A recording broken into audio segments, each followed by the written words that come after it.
What if memory could be edited? This question isn't from a far-off science fiction novel. It's a question creeping closer to reality with every advance in neuroscience. What if memory could be edited, not just forgotten, but actively, precisely altered, like a line of code in a program? If you could open the file of your own mind and press delete on your deepest regrets, your most searing heartbreaks, your most humiliating failures, would you? And what if everyone else could too? This isn't just a technological question. It's a question that strikes at the very core of what it means to be human. At first glance, the proposition sounds like a paradise found. Imagine a world free from the ghosts of war. Post-traumatic stress disorder would no longer be managed. It would be surgically removed. The memory of a traumatic event could be softened, blurred, or erased completely. The lessons might remain, but the crippling emotional weight would be gone. Grief, the all-consuming pain of loss, could be dialed down. You wouldn't forget the person you lost. You'd simply edit the memory of their loss. The pain would fade from a fresh, open wound to a gentle, distant sadness. Phobias, born from a single terrifying event, could be wiped clean. The world's collective mental health would skyrocket, creating a species finally unburdened by its past.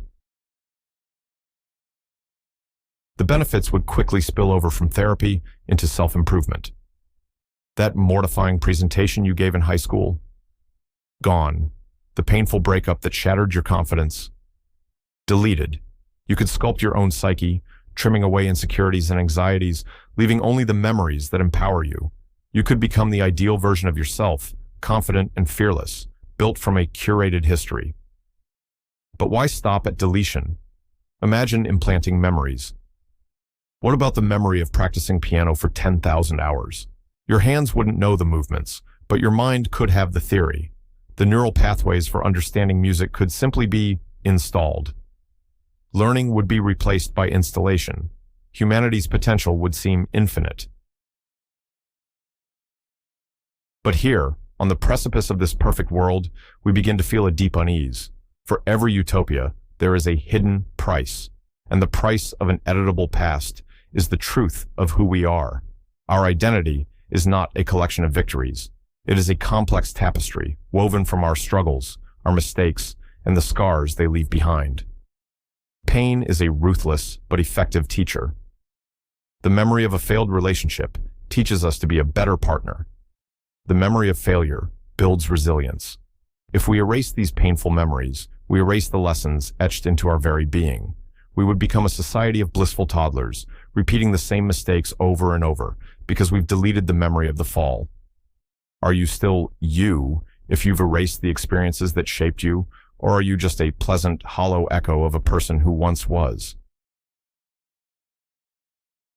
This crisis of authenticity would shatter the foundations of society.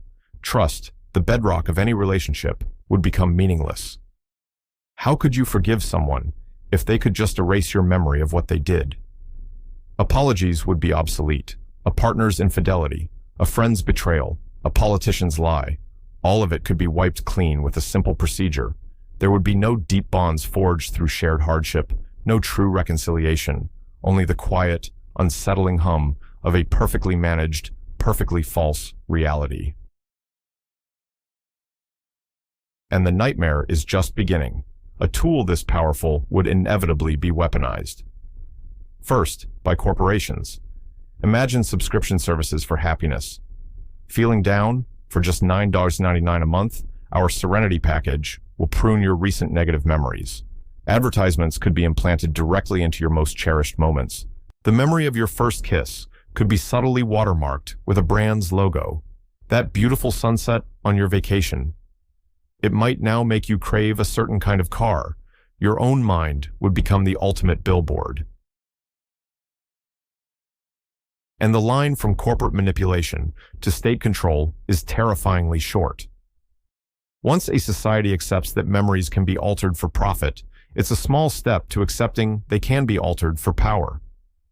This is the Orwellian dystopia made manifest. A government could erase public memory of its atrocities, its failed policies, its corruption. It could implant memories of prosperity during times of famine or victory after a devastating defeat. Dissent would become a medical condition, cured by erasing a person's rebellious thoughts. You wouldn't just be controlled, you'd be a willing, happy participant in your own subjugation. Why? Because any memory of a different life, any inkling that things could be better, would have been carefully and permanently erased. Even beyond these scenarios lie stranger consequences. What would happen to art?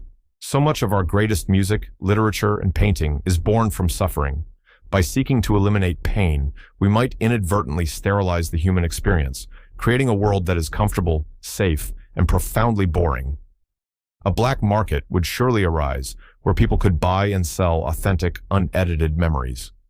Memory tourists could pay to experience the thrill of a skydive or the heartbreak of a lost love, all without consequence. The most valuable commodity in this new world wouldn't be happiness, but a sliver of raw, painful, undeniable reality. So, we are left standing before a Pandora's box. Inside is a cure for all suffering, but also a tool for absolute control. It offers a world without trauma, but also a world without truth. The power to edit memory forces us to ask the ultimate question: what is a human being? Are we the sum of our experiences, good and bad, or are we a story that we should be free to rewrite at will?